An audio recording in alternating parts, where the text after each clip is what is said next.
unfortunately, the Biden administration has doubled down on a new similar scheme that is using the same strategy pioneered through Zuckerbucks, but on a new unimaginable scale.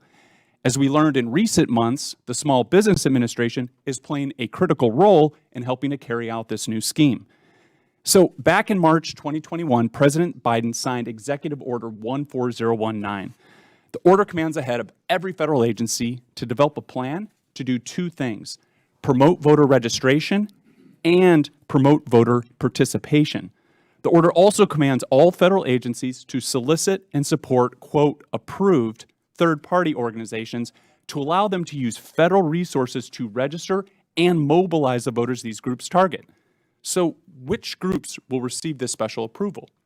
We don't know, because the Biden administration refuses to disclose the list or even the criteria for approval, not only to FGA, but to the dozens of members of Congress who've demanded answers as well.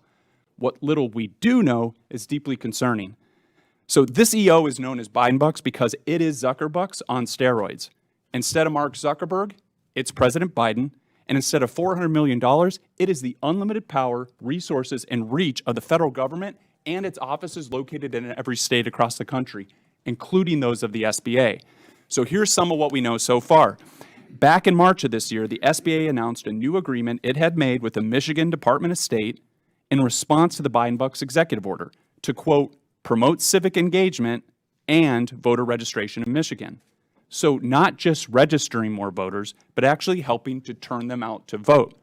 Campaigns call this a get out the vote effort. This, quote, first of its kind collaboration will include a new effort for the SBA to drive individuals visiting its website to a new site where visitors can register to vote. But they don't plan to stop at online voter registration.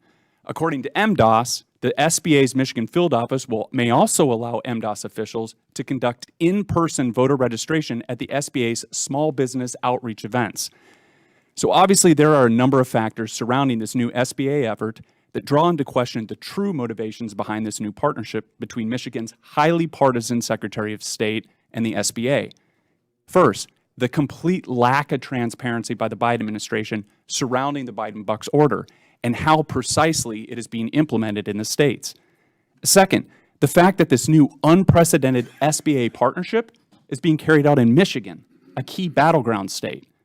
Third, the recently uncovered evidence revealing that the Biden political appointee currently leading the SBA may have violated federal law by using her position and federal taxpayer resources to indirectly campaign for President Biden.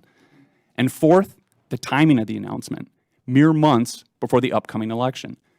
The worry is that this isn't about registering small business owners across the state of Michigan, but rather this is about using generous business startup and other grants to lure targeted groups of voters, those the left believes are more likely to vote for the current president, to SBA's website and to in-person outreach events hosted in Democratic strongholds, all to help register and mobilize these voters ahead of the 2024 election.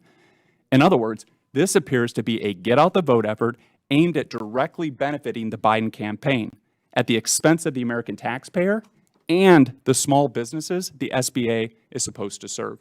So with that, I thank you for the opportunity to testify today, and I look forward to answering.